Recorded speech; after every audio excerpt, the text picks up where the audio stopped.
eccoci qua in un nuovo episodio in cui oggi andrò a incontrare un altro dei miei carissimi amici multimilionari qua a Dubai. Si tratta di Andrei, un grandissimo esperto di registrazione marchi internazionale che ho personalmente aiutato a muoversi qui negli Emirati perché il suo business stava crescendo a vista d'occhio, e quindi adesso lo vado a incontrare, andiamo a pranzo e andiamo a parlare un po' dell'importanza di registrare il tuo marchio quando fai business. Nel mio caso mi ha aiutato un sacco di volte con un sacco di abusivi e persone che magari hanno usato la parola closer e closing nel loro marketing. Faremo un pranzo al Dubai Marina Mall, che è uno dei mall più esclusivi in realtà a Dubai, e magari salterà fuori un contenuto interessante. Seguimi perché troverai le informazioni che ti servono per non farti rubare un'idea dai competitor.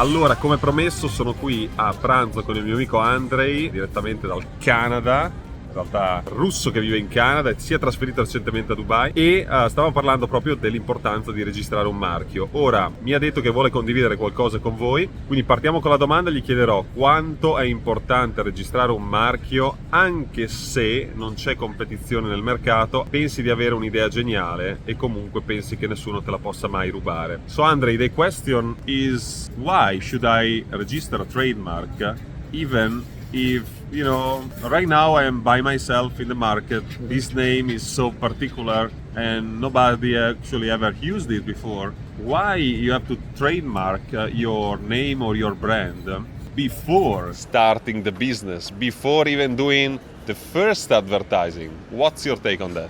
All right, so there's two questions here in one, so I'm going to split them. First of all, why you need a trademark, period. It's because the more competitive your industry, and really in today's world, everybody's doing the same thing, maybe slightly differently, but what gives you the customers eventually is the brand that you've developed that people can share with their friends, with their families, and online. And so the brand becomes your business. It's no longer just a fancy addition, right? It's not about that. It's about what drives people to your doors. It's what drives people to your websites, because people recognize you by that brand. And the only way for you to build that brand is if you own it. And the only way to own that brand is for you to trademark it, because if you don't, anyone else can come up with the same brand or similar brand and start competing with you and taking all your customers away from you. And getting a trademark registered costs like literally 100 to 1,000 times less than you having to fight someone if you don't have a registered trademark. So that's why trademarks were designed. And so to your point about when to do it, the best time to do it is before you even start. That's what the big brands do.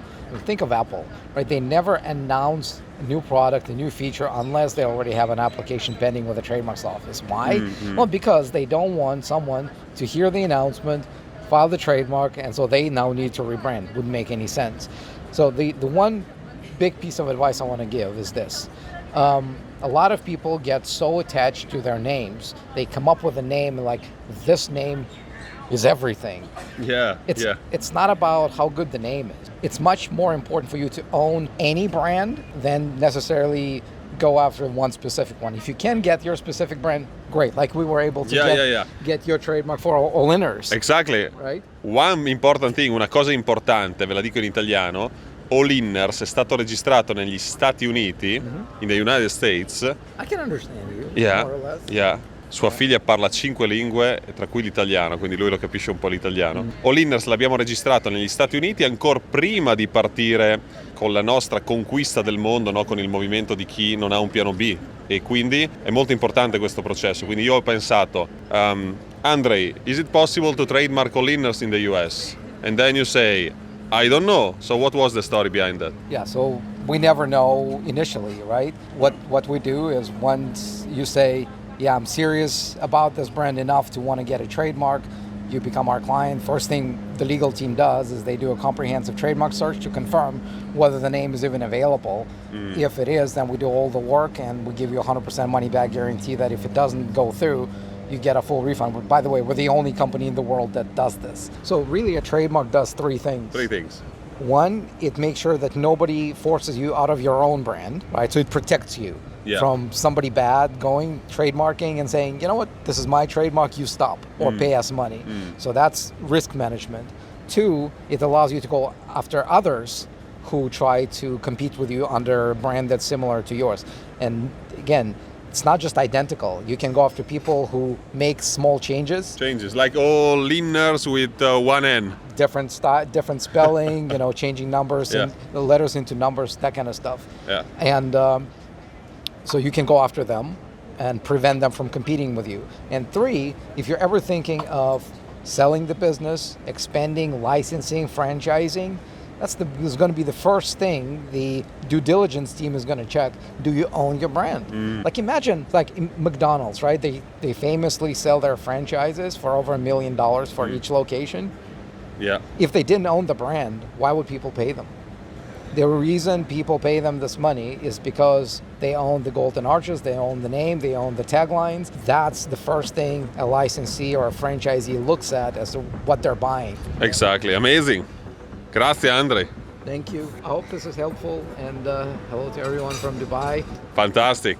Ok, quindi conclusione in questo breve ma intenso video, la morale della favola è: prima di lanciare un'idea di business devi registrare il marchio. Se non registri il marchio, qualsiasi persona là fuori può o fermarti o addirittura registrarlo mentre tu fai business e quindi bloccare il tuo progresso, o addirittura comunque non lo puoi vendere e non puoi fare quello che in realtà i grandi marchi fanno, ovvero il valore del marchio diventa poi più grande di quello dell'azienda.